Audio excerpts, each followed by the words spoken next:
뇌물은 사실이다. 누구의 얘기인 건지 기사로 만나보겠습니다. 네, 노무현 뇌물은 사실이다. 문재인의 무능이 노무현의 죽음을 막지 못했다라고 지금 이인규 전 중수부장이었었죠. 이인규 전 중수부장이 지금 회고록을 써서 여기서 좀 주장을 하고 있습니다. 피의 사실 이런 게 지금 검찰이 당시에 흘렸다고 그랬는데 검찰이 흘린 게 아니다.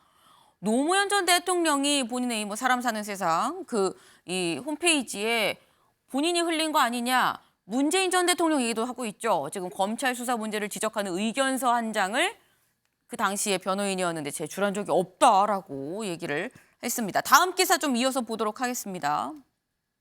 네. 이인규 문재인 전 대통령 또 얘기합니다. 문재인 전 대통령 노무현 대통령을 변호할 때 의견서 한 장 안 냈다. 하지만 여기에 대해서 노무현 전 대통령, 즉 문재인 전 대통령 도망 다니던 사람이 이게 할 소리냐라고 지금 얘기를 했는데 사실 이 얘기들이 다 노무현 전 대통령 수사받던 그 당시 뭐 이런 뭐 논두렁식의 얘기가 나왔던 그 당시에 지금 얘기를 하고 있는 건데요. 근데 노무현 전 대통령 수사받을 당시의 모습을 잠깐 보고 올까요? 국민 여러분께 면목이 없습니다. 실망시켜드려서 죄송합니다. 가서 잘 다녀오겠습니다.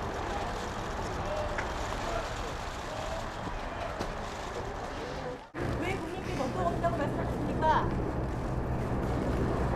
면목 없는 일이 있어요. 신경을 좀 말씀해 주시죠. 다음에 하시죠. 다음에 합시다. 네, 옛날 모습입니다. 네, 노무현 전 대통령 이 옛날 얘기가 지금 이인규 당시 중수부장의 얘기로 지금 다시 얘기가 되는 건데 지금 보면 밑줄 여기 같이 볼까요? 노무현 전 대통령이 조사 직전에 이 부장 시계는 뺍시다. 쪽팔리잖아 라고 했다는 얘기를 했다고 합니다. 그러면서 당황했다. 전혀 예상하지 못했던 말이었었다라고 하면서 그때 박영차 당시 이 회장이 대통령님 우짤라고 이러십니까? 라고 하자 노 전 대통령 저도 감옥 가게 생겼어요. 우리 감옥 가면 통방합시다. 라고 했다고 이 책 회고록에 지금 쓰여 있다라는 겁니다. 일단 뇌물을 받은 게 뭐 사실이다. 그런데 문제는 이 화살이 지금 또 문재인 전 대통령을 얘기를 했습니다.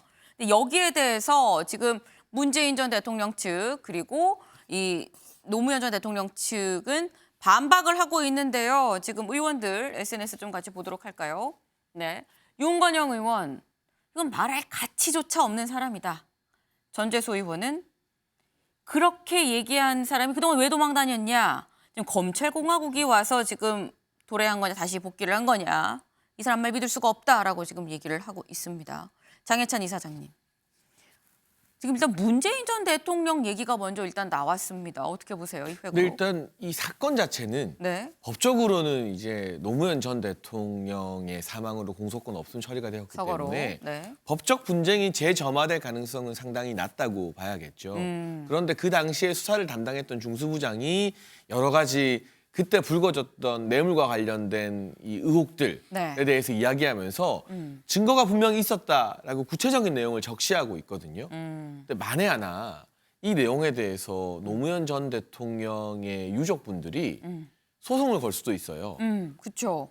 그런데 그 소송을 걸지 않거나 또는 걸었는데도 패소하게 되면 네. 이 책에 있는 내용이 많은 독자들이나 이 국민들 사이에서는 진실로 받아들여질 가능성이 있고 네. 이게 정치적으로 민주당이나 진보 진영의 큰 상징 같은 존재인 노무현 전 대통령 그리고 여기서 나오는 문재인 전 대통령의 어떤 입지나 위상에 네. 상처를 내게 될 가능성은 있습니다. 정치의 영역으로 번지게 되는 거죠. 네. 근데 어쨌든 이 책의 내용에 대해서 아직까지 민주당이나 노무현 전 대통령 측근들의 공식적인 반응이 별로 아직 많이 나오고 있는 것 같지는 않아요.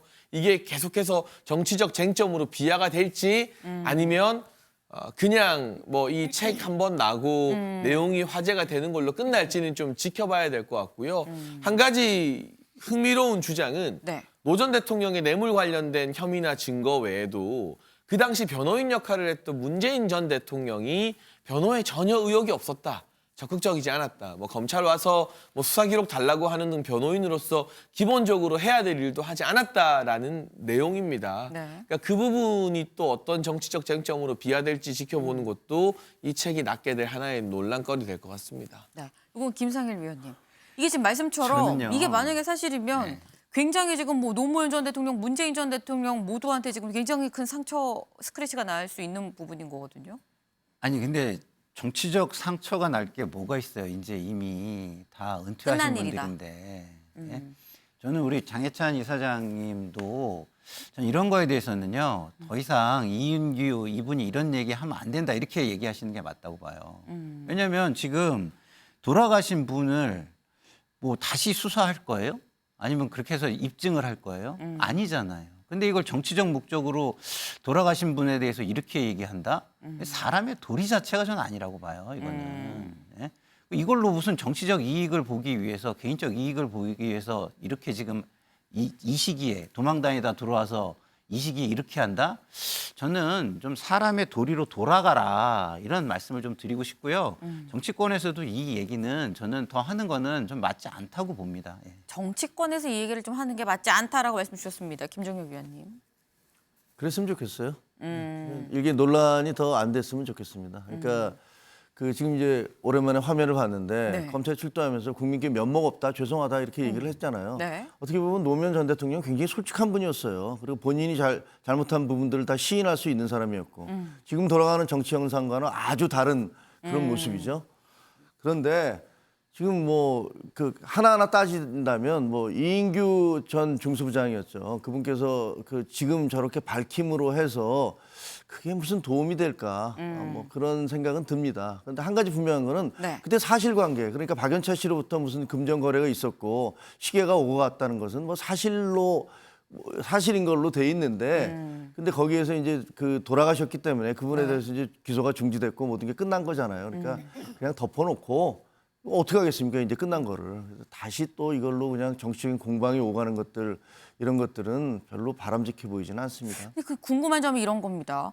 굉장히 한참 지난 일인 건데 왜 회고록을 지금 낸 걸까라는 의문도 들긴 해요. 본인은 뭐 억울하다고 생각을 하겠죠. 예를 들면 언젠가는 회고록을 써서 그렇죠. 밝혀야 될 일이다라고. 예를 들면 대표적인 게 그거예요. 그 피아제 시계인가 그 시계를 놓고서 그 예를 들면 문제의 그저 친문 그룹이라든가 노무현 대통령을 지지하는 분들은 그 시계를 받은 사실 자체가 없다. 네. 그리고 논두렁 시계 자체라는 것도 지어낸 얘기다.